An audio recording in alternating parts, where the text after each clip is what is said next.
Hello and welcome to another episode of The Living Philosophy. In this episode I want to talk about Jung's theory of the collective unconscious. I want to make that theory a little bit clearer to those who might be a bit confused by it.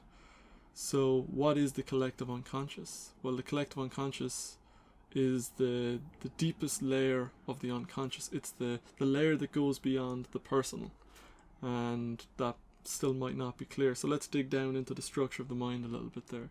So at the top you have the ego, and the ego is consciousness. So I'm thinking of the Jung or Freud's structure of the mind as an iceberg here, and ego as the part of the iceberg that is above the water, the part that you can see, the part that is open to the day, and that is the consciousness, and that is ego consciousness. And that is the part that says I, the part that I am this, I am that, I remember doing this, I remember doing that. So it's the collection of our experiences and our identity, and that's what's going on in the ego. But beneath the ego you've got a layer called the personal unconscious, and this is made up of the impressions, the beliefs, the values that have emerged from your experience of life. This is what will be appearing in your dreams. So if you look at your dreams and you see an object that you saw today, or some people that you know, some friends, some family, someone you went to school with years ago, you see these people and these things, and they are elements of the personal unconscious. They are things that have attained significance within your own life, and their meaning and their significance is coming from your own life experiences. So that is the personal unconscious, and it kind of underpins the ego consciousness. But beneath those, again, is the collective unconscious, and the collective unconscious is the oldest part of the mind. And this is the part of the mind we're born with in some way. It's in the same way as we inherit our bodies. So there's a human body blueprint that we inherit.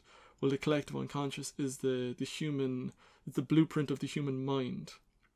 So it's the inherited part of the mind. So this is filled with things, just the general patterns of life as it's evolved through humanity's experience of time.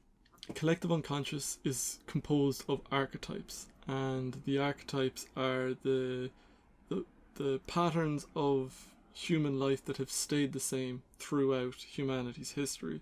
So the hero is a great example. The hero story is something that appears in cultures all over the world, whether they're connected or not. There isn't an original hero myth necessarily.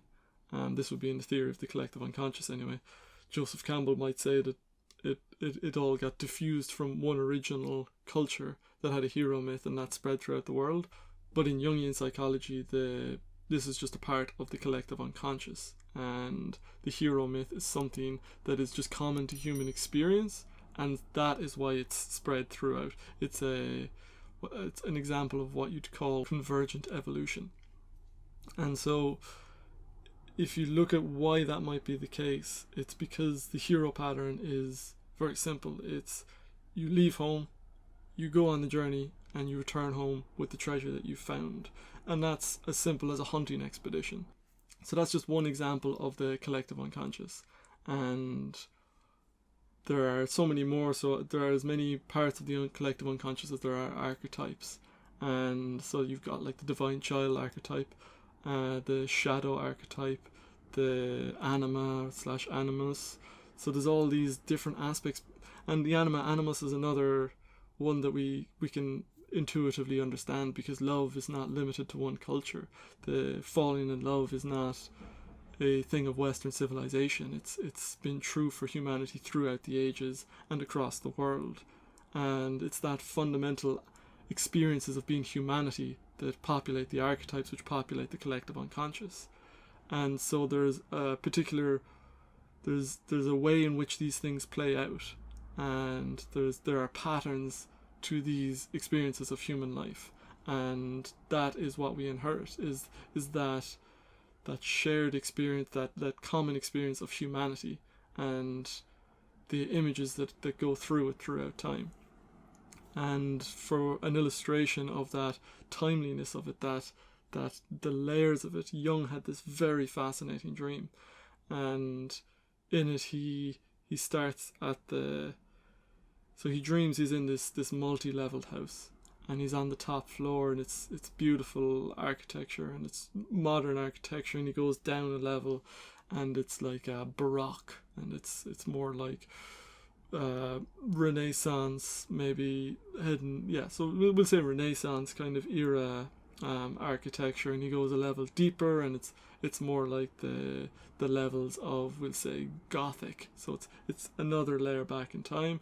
And then he goes into the basement, and it's like Roman ruins, and he goes deeper again. There's a trap door underneath the basement, and down there's two humans, and for him it's Adam and Eve. And so this is just the way we have that a house. The house is generally symbolizes the psyche in a dream, and it's the different layers of it there. You see the modern layer of the mind, and then you go back and you've got the older layer from the Middle Ages, and then the Roman layer, and then all the way back to our tribal beginnings.